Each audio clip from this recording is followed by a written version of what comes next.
जगभरात तेल संकट निर्माण झाल्यानंतर पंतप्रधान मोदींचं देशवासियांना मोठं आवाहन.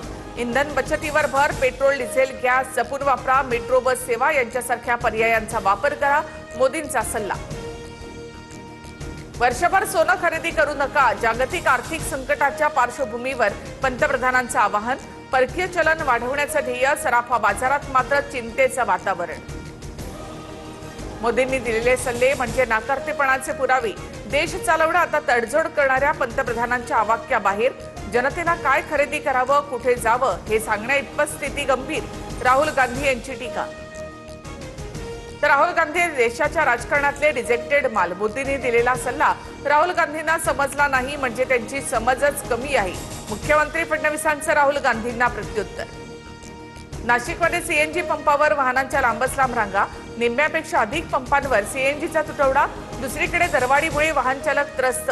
3 ते 4 तासांपेक्षा अधिक काळ रांगेत थांबून सीएनजी भरण्याची वेळ.